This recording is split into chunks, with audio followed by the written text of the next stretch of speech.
All right, we're live. Welcome, everybody. Today, my guest is Luc Jodet. We got a very interesting conversation lined up. The topic is NFT-based digital identities in the luxury industry. Our tagline is how NFT-based digital identities bring superpowers to luxury goods. Luc is the co-founder of Ariani, which is the digital identity protocol that enables augmented ownership protocol.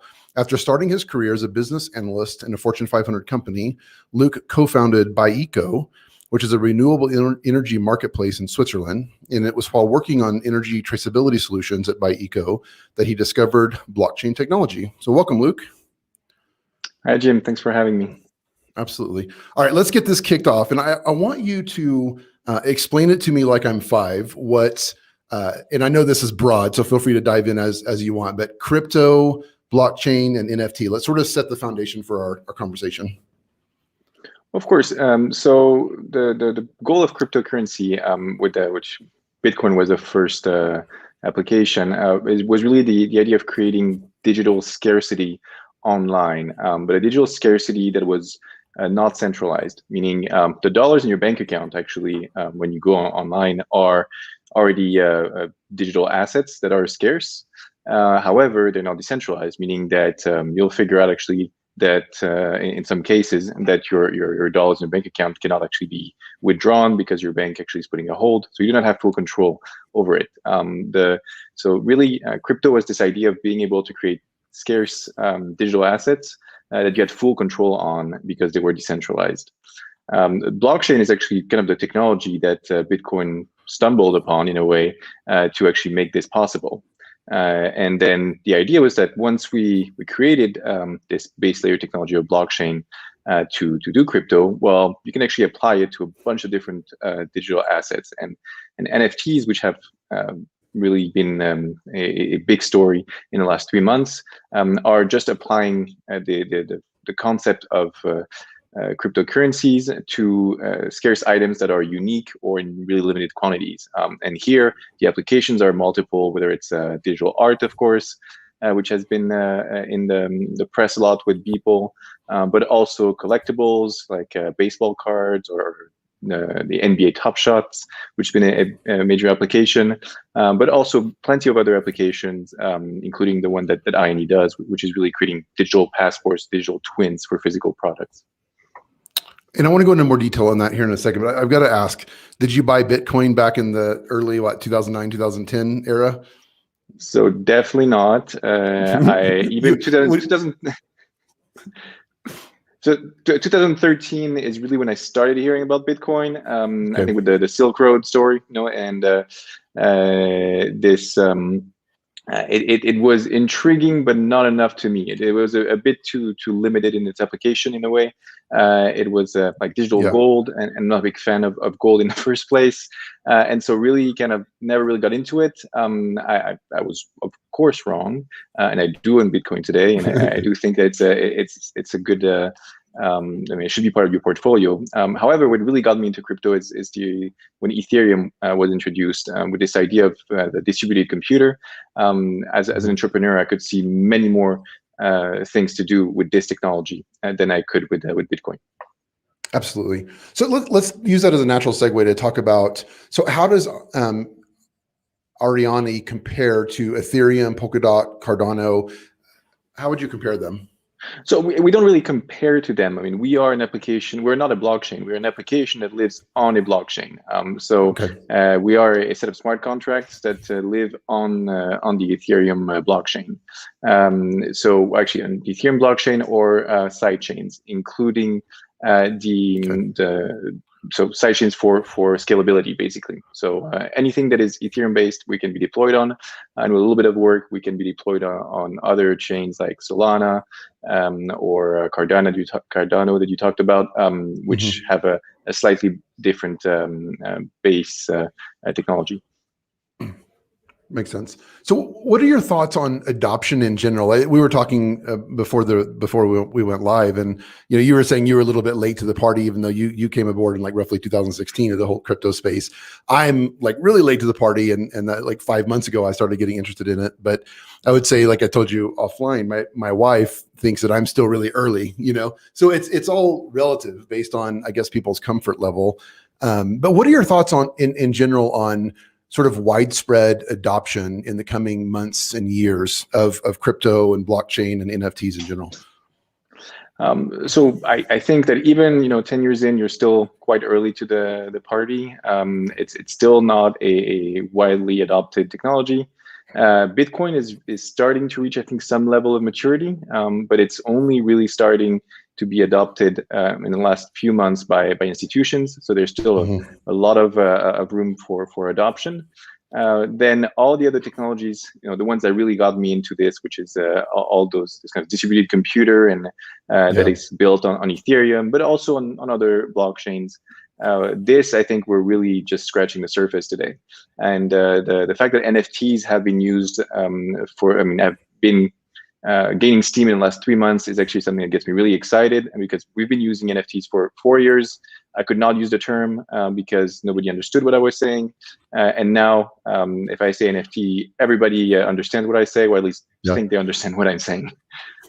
Yeah, well, we'll pretend to understand what you're saying, or those of us who don't deeply understand it. I felt out of my league when I was listening to Tim Ferriss talk about it with Naval Ravikant, and I thought, like, man, if Tim Ferriss doesn't get this, like, I am just screwed. But I think the SNL video as well was kind of a good image of the fact that right now NFT kind of means a lot of things to different people. yeah, I didn't see that. I'll have to pull that one up. Okay.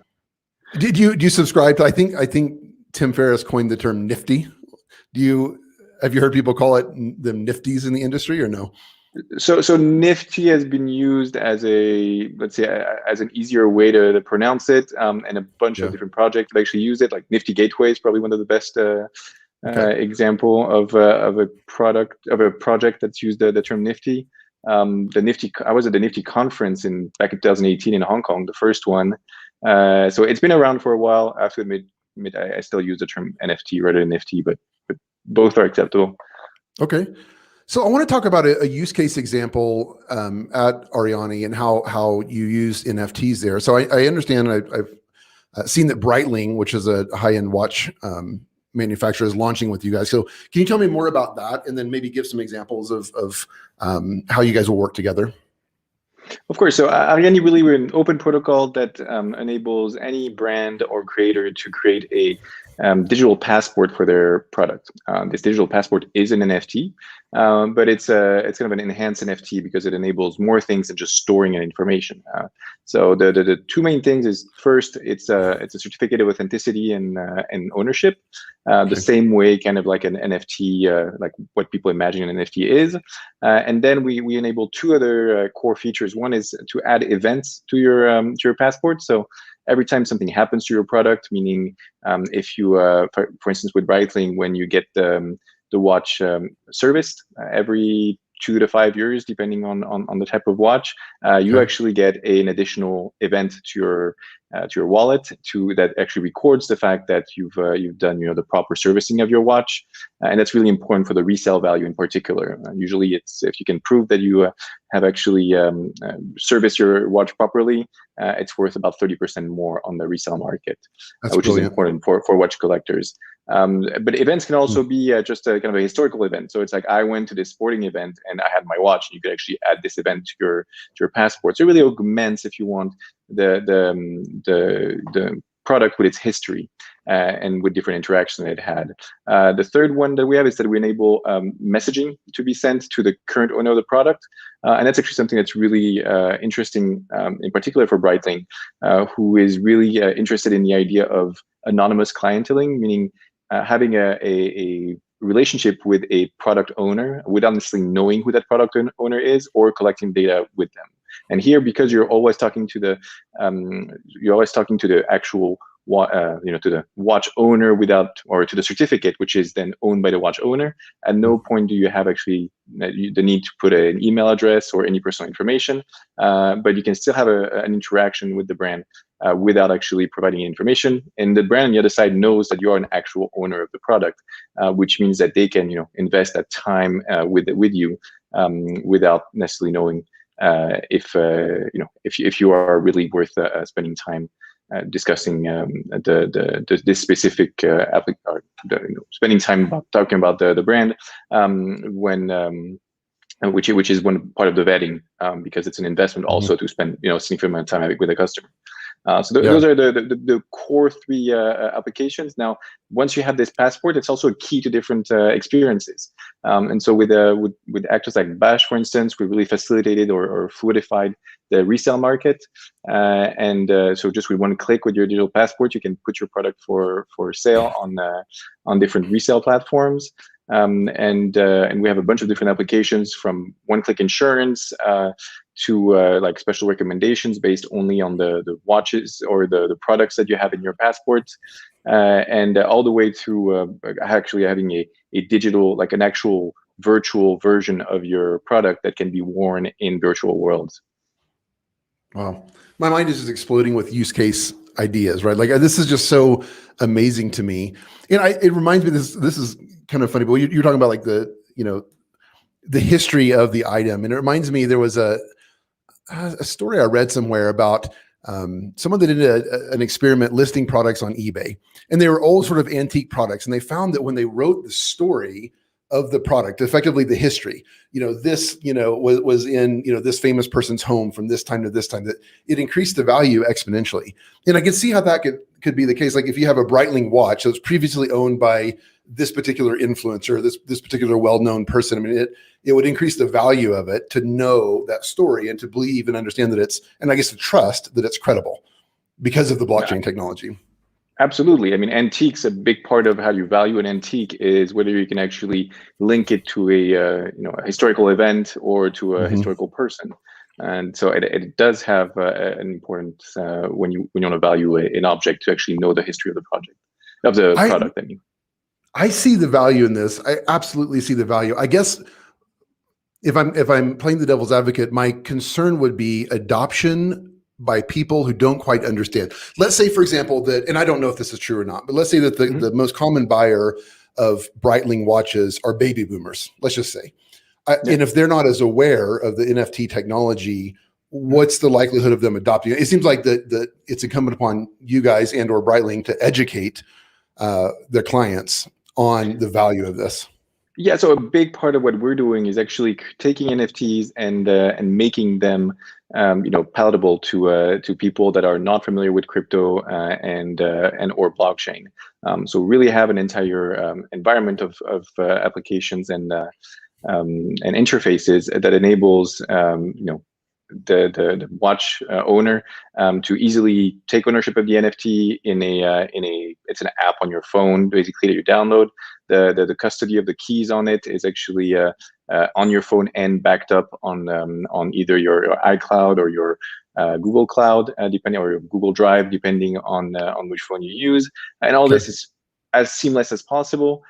So the experience is purely an app experience, and the underlying technology that enables this is blockchain. Now, one of the reasons why we actually went for watch collectors or watch owners in general is that there's already kind of a habit of the certificate of authenticity and this understanding of the importance of servicing your watch, keeping its history, and also the biggest resale market for secondhand market for luxury items is really the watch industry. I mean, out of like the $22 or $23 billion worth of sales on secondhand market in the luxury industry, 3/4 of that is just the watch industry. So for all those reasons, when you want to tackle what we're building, the watch industry was kind of like the best first market to go on, and now we're kind of expanding to fashion, where there's less of that importance or habit to act for a certificate of authenticity, and to actually look for the history of the product, Mhm. but there's still a good in because there's still a lot of value that's brought to this. And then the idea is to go, even more down the line to cosmetics, and wines and spirits. And actually, wine and spirits probably one where the history of the bottle is quite important as well. Yeah. I can see so many different industries where this would make so much sense. It reminds me, one of my daughters is 14 and she's big into Mhm. shoes. And she found a pair of Nike, I think they're called Nike Air Max. I'm old, I don't know. But apparently they're a really high-end, nice shoe Yeah. at the thrift store. She found these. And she looked it up on eBay, and apparently it's a version of the shoe that's no longer made. It's worth something like $600 on eBay. So she's feeling pretty awesome that she has this. But I can see Nice. that in that situation, this could be quite handy to, for something like that. I know people are fanatical about high-end shoes, for example.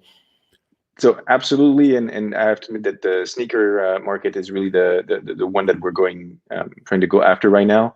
I usually call the sneaker the watch of the millennial and Gen Okay. Z, Yeah. because I think it is really similar in a way. The watch is both a way to, of course, show your who you are, Yeah. and flex, quote unquote, but it's also a Uh-huh. reserve of value. And it's something that actually a lot of really high-end watches are never worn because you want to preserve them as much as possible. They're more Yeah. bought as investments. I see. And I think the sneaker market is really similar, but for a different generation. Meaning, a lot of those sneakers that are bought, on StockX and traded, they're reserve of value and they're not even worn because if you wear them, you actually reduce you really reduce the quality of the worth of your shoe. So to me, there's really a major parallel between the two. Yeah. And I think that it's an extremely good application. We already did one launch with a small brand called Satoshi Studio, and we're about to do a second launch, meaning like brands that are using our passport, with a brand called Agent 33, which is actually a pretty hype brand, worn by stars like Billie Eilish, Mad Bunny, Travis Scott. Okay. So definitely, you're right on point. The sneaker market is definitely something that we're extremely interested in. Yeah. Good for you guys. I have to ask, I'm a total Tesla nerd, and I saw a video on I think it was on your website, but where you were using your application to now I'm over my head in terms of the technical language here, but effectively transferring the certificate or sort of rights The passport, yeah. to sort of share, the passport, okay, to somebody else. Then they were then able to open the Tesla through your app. So can you give us I guess, explain it to me like I'm 5 version of what happened there? Yeah, so this little demo or hack is something we did over the weekend with my CTO, Alex, and the idea here is that it's already possible to open your Tesla with an app. Okay, that's not something that we did. It's the Yeah. API. Tesla API actually works that way. Mhm. It's all, and you have to log into your Tesla app in order to actually open your car with your phone, and you have a login password. Now it's not possible to lend this access to a friend without actually giving him your logins. So you would have to give him your login so he can actually log into the same into the app and log in and open the car with the app. Some people have actually developed other apps that enables you to log in with your Tesla, logins, put your Tesla logins inside the app and get other people to use the same app, and you can share it within the app. But in that case, you're actually sharing your login not with your friend, but with that third party app developer, which is Okay. still not quite safe. Yeah. What we were trying to do here is to say, when you're lending you're lending your keys, your physical keys to a friend, for how long you're lending it to your friend. It's just the moment that you're giving the keys and then you're getting the keys back. Mhm. And it's completely peer-to-peer. There's no third party involved where you have to share the logins with the third party application. And so what we built and how we use actually this NFT is that, the INE passport, which is an NFT, is that I will put the logins within the NFT encoded, and send it to you and send to you with a time lock, meaning like it's actually only going to be in your wallet for 24 hours a week, whatever time I decide, and you then have control over the car. And then when you need to return the keys, doesn't matter whether you return them or not. I can always like call the little function that calls back the keys. And all this is completely peer-to-peer and on a decentralized network. And so the real thing we're trying to prototype here is how do you actually use blockchain to do the exact same thing with a digital record that you would do with a physical key. Right. That's awesome. It's just a heck of a good story too. That's just fantastic. Well, we had fun. We had fun doing it. I don't doubt that. Did you get a ride in the Model 3? So I did get a ride in his Model 3 for sure. I took a little joyride around the corner. I had also driven the Model S and the first version of the Roadster. So I think I only missed the Model X now. It's the only one I still haven't tried.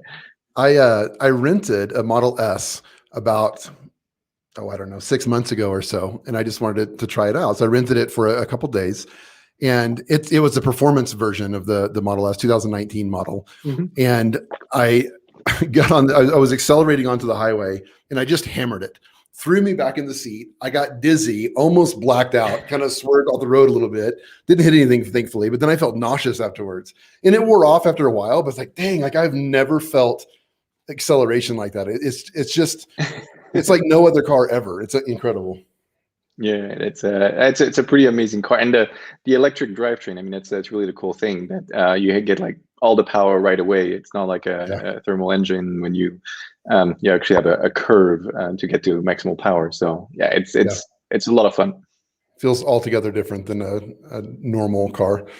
Yeah. So let's circle back to Ariane for a second. So tell me a little bit about, like, what would you say is your biggest pain point right now? Well, our biggest pain point is we are growing quite fast, adding several brands, pretty good brands every month, and it's just a growth. The pain points are linked to growth. It's like when you scale, it's you hit a bunch of different difficulties that you have to face. On the spot really quickly. So it's good. It's nice to actually grow fast. It's a good problem to have. It's a good problem to have, but it also is a lot of headaches, and to actually ensure that you're always delivering a top experience, because the technological kind of base that you need to actually serve the couple first customers needs to be upgraded once you actually hit a significant number, and it's a gap that you try to be prepared for, but it's always challenging. Yeah, absolutely. So it looks like we have a question from a viewer. It says, let me just read this out. You can answer it. For us, the layman type, he says, the users. Layman users, does the term non-fungible refer to an actual physical condition like fungus due to humidity? Or is this a fun reference to virus or info decay? You know what? We should actually probably do an NFT that's a non-fungible non-fungi token that could actually probably be doing. But no, the fungible means is a kind of a accounting term. It's the idea that when it's fungible, it means you can take two of those two units of this token, and you would be indifferent to having one or the other. So the example is usually two $1 bills. Let's say two brand new $1 bills, you would be indifferent to get one or the other because they're just worth $1. When you're talking about a painting, you might actually have a preference if it's a Picasso and something that I've done in my childhood, which to this day is still not worth as much as a Picasso. That's shocking. Maybe someday. Don't lose hope. Yeah. Actually, I think a lot of artists come to more fame after they die. That happens. So except Beeple. We'll see. Beeple has hit it pretty hard here with his 5,000 days sale, which, by the way, was the $69 million sale of an NFT by Christie's. Thank you. Which was one of the most I think it's like the third most expensive piece by a living artist ever, and it's an NFT. Incredible. That's the genesis of all this, I think, or adoption of all of this in the mainstream, or the beginning of that, right? Like that's unbelievable. That certainly made national and international news. Indeed. Yeah. So how do you guys make money? How do you get paid? Well, we have there's two aspects what we're doing, and there's the open source side of things, and that's really the protocol that's deployed on chain, Okay. which we cannot really change, and it's when we do updates, you have to really deploy new contracts, and this is all managed by a nonprofit, and was financed with a token sale. Okay. So I mean the governance is a nonprofit with different brands that we work with. So like Breitling is in there, Audemars Piguet is in there, the Richemont Group with Vachon Constantin, Jodet du are in there, and plenty of other brands that are really participating in how do we upgrade and update the protocol. But the actual current version of the protocol, which is like V1.5, which we already had a first update, is really just deployed there, and it will be running as long as the blockchain runs, and we are deployed on the public blockchain. So I am not the one in control as to whether this thing stops or not. All this, once again, is like outside of our purview. And as I said, it was financed by a token sale back in 2018, and the way this token actually works in the economy of this protocol is that every time you want to create a digital passport, you actually have to pay with this token.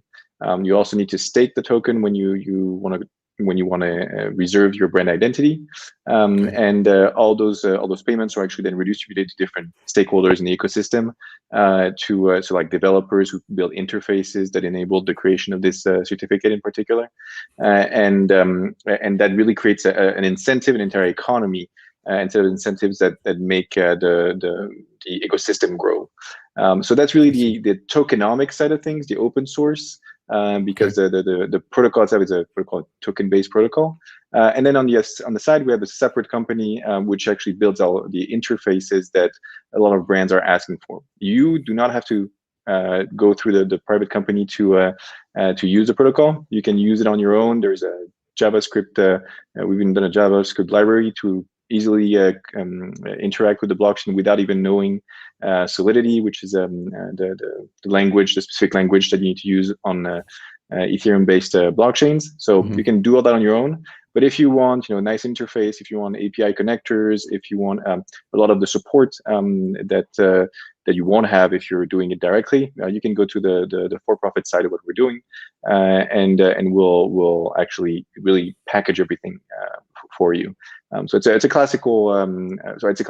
It's a semi-classical open source business, in the sense that you have the open source protocol that anybody can use, except there is this token in there, which is kind of the improvement or the new thing that crypto and token-based protocol has brought, because there is an economical incentive within the protocol itself, and that's actually quite powerful to maintain the open source protocol. And on the side, there's a full service kind of premium side of things, where you do not have to take care of anything. You do not necessarily need to be a developer, and you just have to click a few buttons to get your things done, and you have 24/7 support. Yeah, that makes sense. Let's transition a little bit into the personal side and learn a little bit more about you and kind of what makes you tick. So I want to hear a little bit about your journey into this space and what you did previously and how that relates to what you do now. And the idea is that most founders have careers previous to starting businesses, or maybe they were in a completely unrelated space and they're segueing to a new type of business. And I think it's important to consider how we can transfer our knowledge and experience from other domains is the proper thing to say, to the new space. Yeah. So I studied economics and then worked as a financial analyst for 3 years before going back to school for my master's. My master's was really specialized in renewable energy policy, and I worked during my last year with a former chief of staff of the French the Minister of the Environment, on a big energy policy overall that was happening in 2012, 2013, and with a new presidency that came in at the time in France. And Okay. after a year of working on this, actually everything that I'd done was just scrapped and put it into the garbage. And I really felt like I'd spent a year for nothing. So after spending about 6 months working as a consultant on energy policy issues for different companies, I actually thought that entrepreneurship is, I think, the way to go, and started a company actually in Switzerland, which was a renewable energy marketplace. And the idea here was really to enable to stop thinking about energy from the kind of policy side of things, and really try to work directly with the private sector. And so we were working with small renewable energy producers, especially hydro and solar plants, usually kind of like small industries, small companies that have a hydro plant, which is common in Switzerland, or farmers who have like 400 square meters or 4,000 square feet solar installations on their roof, and selling it directly to different businesses. And in Switzerland, there was a lot of banks, construction companies, insurance companies that would buy it for kind of what in the US you call a PPP, a power purchasing agreement, no, PPA, sorry, power purchasing agreement, and really be able to source electricity directly. So I did that for 4 years.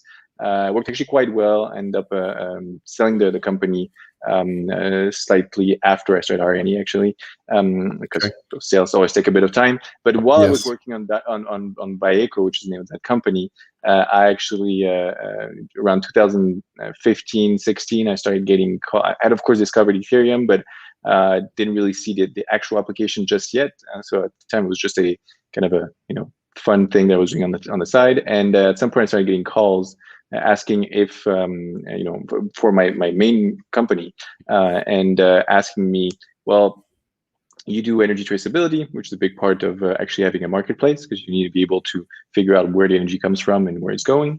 Do you use blockchain for that? And I was like, I do not. Looked into a bit if it made actually sense to use it. End up finding that it made little sense to use blockchain for energy traceability, for reasons I'm not going to go into right now. But really, to me, it was not really a good application. But thought that that's the moment to actually start looking for a good application of blockchain technology. And so that's when I started looking, and quickly I found a few people that were starting to work on the first idea of Ariane. Joined them to draft, and was the person that really drafted the white paper at the time. And then we raised the ICO and started building with my co-founders. Awesome. And ICO, that's what, initial coin offering? Is that what that stands for? Absolutely, yeah. I did a token sale back in late 2018 from Got it. This second half. Great. I want to know, what do you do that's different than most people? So like me as a person, Jodet, you as a person, what is that like? What is the thing people notice about you? Kind of the special sauce of Luke. What is that? What is that for you? I think that kind of differentiates me from other people is the fact that I always like to go figure out what the new thing is. So I think a lot of people tend to become experts in their domain, and spend a lot of time on something, and you do need a lot of experts. I think the thing that really makes me different, or in a good or a bad way, is that I'm always more interested in the the first learning of something, more than the expertise that comes with spending a long time on something. So I'm always kind of going and looking for the next thing to learn, which once again is both a good and bad, because sometimes if you do it too often, you always only scratch the surface. But if you need to find the right balance where you're still learning enough about the subject before going to the next thing. But really, I think it's something quite important for an entrepreneur, because when you start a business, you have to kind of do everything at the beginning. and then you have to quickly find people that are better than you at the things that you started to understand how they work, and pass off the that thing, and go discover or explore the next big fire that you have to put out, and then of course pass it on to the next person, and go and be okay with that process of always always passing off things to other people. Otherwise you can't do everything on your own, and it's and you end up swamped. Yeah. I'm laughing because you're totally singing my song. Like that is just, I feel like, I don't regret most of the past, but I feel like that definitely there's some downsides to that. I think that maybe the key is having the wisdom to know when it's time. And there is such a thing as finishing it. In other words, like you can start something, not properly delegate, not properly hand things off, and leave too soon. And I would consider that undone. But there, like as you're describing, there's a way that you can do it properly and finish it, even if it means you're not going to be there long term. Yeah, no, as I said, it's good, and at the same time it's dangerous as well, because if you delegate too early, then you're probably, first, you don't understand it properly enough, so you might actually not even be conscious that the person that's doing it is not doing a good job, and you're also not setting up the next person for success, because you're not actually giving them the right instructions, or even just being able to tell them what you actually want.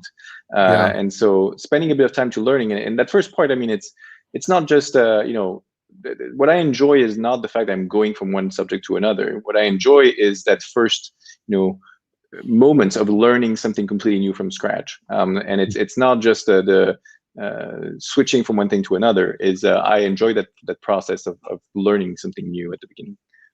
Yeah, totally. So how do you discern when it's the right time to move on? You personally, how do you determine that? Yeah, I think that's the really difficult question. Knowing when to delegate and when to stay, how much longer. I would say it's more of a feeling and an art than really a science, unfortunately. If there was a perfect, I think maybe the day you can actually explain things properly in a fairly simple way, and kind of what success means for the person you're going to pass off that that topic. I think that might be the day that you can start feel comfortable that you actually understand it enough to pass on the ball. But once again, it's not an easy thing. I think it really needs a feel for it. Yeah, definitely much more of an art. Who has the quote of I just lost my train of thought.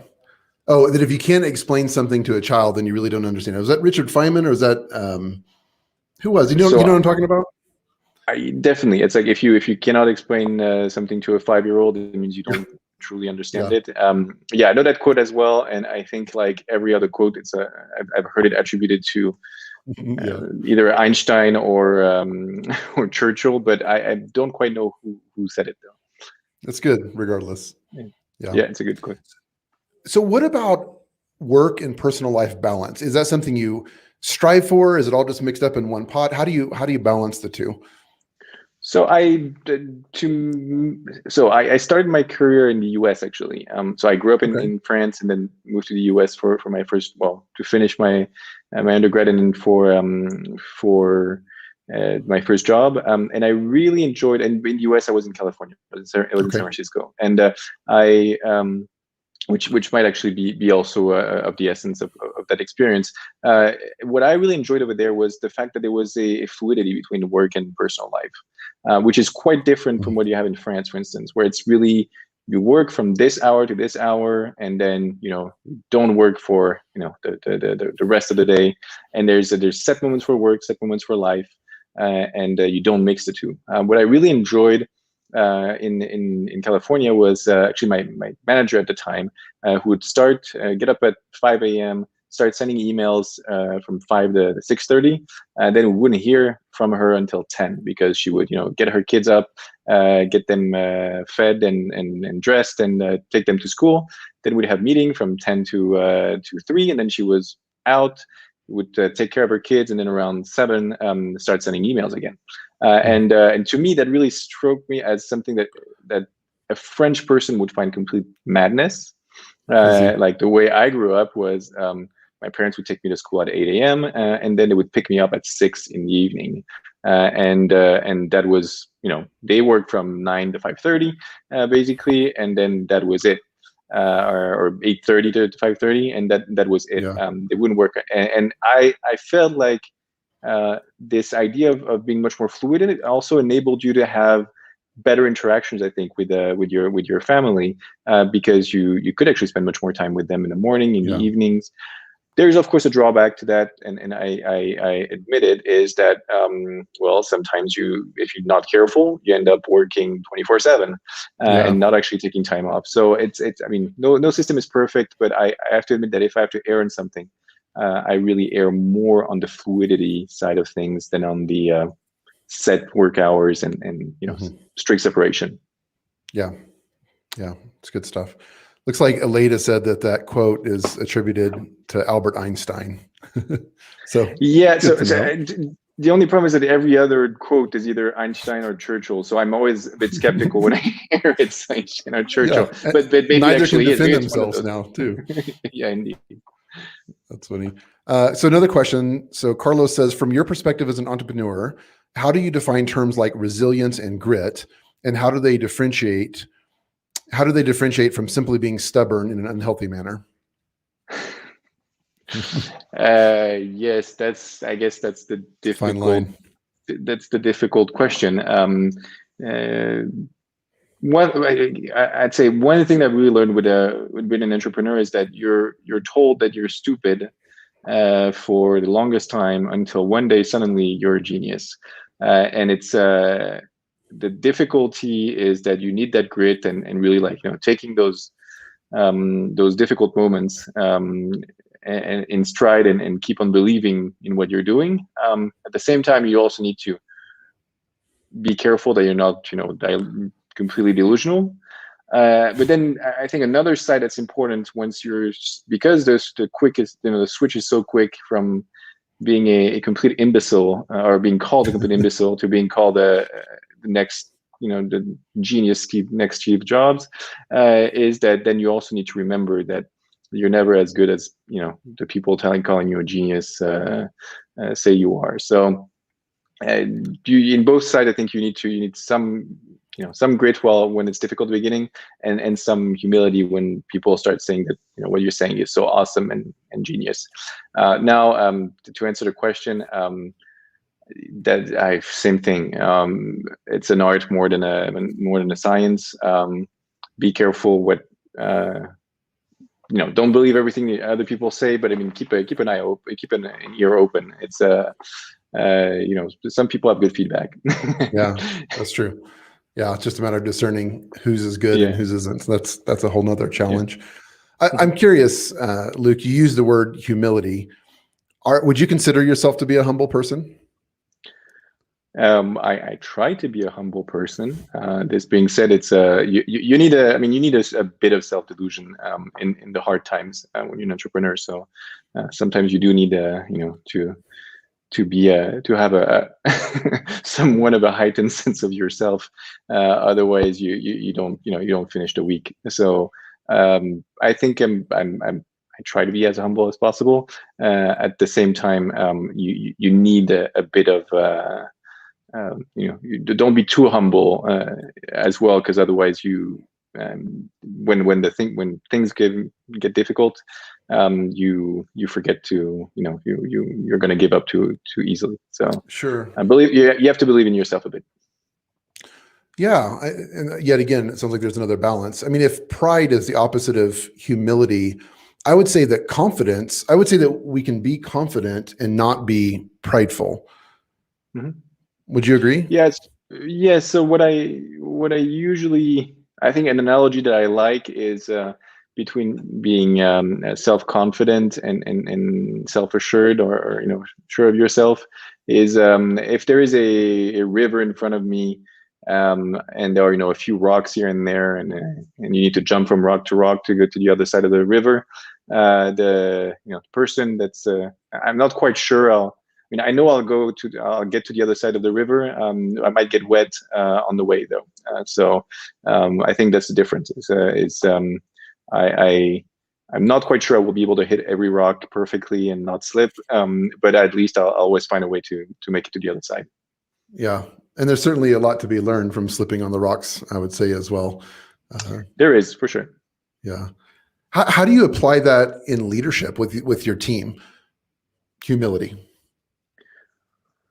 Well, here you need to try to be as humble as possible and lead by example. And I guess when you start having like promoting people as manager, it's also something you have to try to remind them in a way that because I think that's where I feel like I have still a lot of room to grow is how to manage other people and how to help them become good managers because I feel like that's sometimes that's actually a quite difficult task to transmit some of the things that you've learned and also to empower people without giving them too heightened of a sense of themselves that they will forget the humility side. So I guess my answer is I have to admit I have quite a lot of things to learn to instill that same sense of humility to everybody. But I think the main thing that you can do really is lead by example on this and try to be as humble as possible yourself, while again remembering to have a bit of pride is not necessarily a bad thing either. Yeah. I think you have a lot of humility to even say that, to admit challenges that you have, and certainly that we all have. That's good stuff, Luke. I appreciate it. I want to land this plane, and I know we're about out of time, but I want to know what advice. Let's do this. What advice would you give to your younger self if you could pop back in time and you picked a time period, 10, 15 years, whatever? What advice would you give to your younger self? I would say just get started and don't wait for the right moment. There's no right moment. It's the right moment is now. And even if your original idea to get started with is not exactly how it's going to end up, and honestly, it's never going to be. You're going to learn much more by getting started now and failing a few times than you will by just trying to learn as much as you can and really wait for that perfect moment to get there. There's another one that also I like is a quote by Antoine Saint-Exupéry, who says like so of course it's going to be a butchered No quote, problem. but it's if you want people to build a boat, don't teach them how to carve wood and build a hull and then add a mast and build all the sailings. Give them the yearning for the sea, and I think that's something that I had to learn. Sometimes it's more important to give to instill some sense of want in people to go learn something, go discover, or build something, than actually telling them, here's the big strategic plan that we're going to have, and here's the entire here's the first step, second step, third step, and here's how we're going to play this out. Sometimes actually much better to just give them just the will to actually do it rather than just the steps to do it. Yeah. Oh, that's good. All right, I found it. So if you want to build a ship, don't drum up the men to gather wood, divide the work and give orders. Instead, teach them to yearn for the vast and endless sea. Exactly. That's the one. That's good stuff. Awesome. Well, Luke, you've been extremely gracious with your time, and I've really enjoyed our conversation. Is there anything else that you wanted to share or discuss before we part ways? No. Thank you very much for having me. If you want to learn more about Ariani, we have of course a website, ariani.org. We also are quite active on Telegram and Discord, if that's the things you're using, or of course Twitter is also a place where you can reach us. Excellent. Well, that was my next question, so thank you for sharing that. I really appreciate it. Okay. Sorry. And of course, for me personally, my Twitter handle is probably the easiest. No, at Jodet. Perfect. All right. So we'll share all that on our website so people can easily access that. Great. Well, thanks again for your time, Luke. Really appreciate it. Thank you, Jim, and thank you everybody for listening. Cheers. Cheers.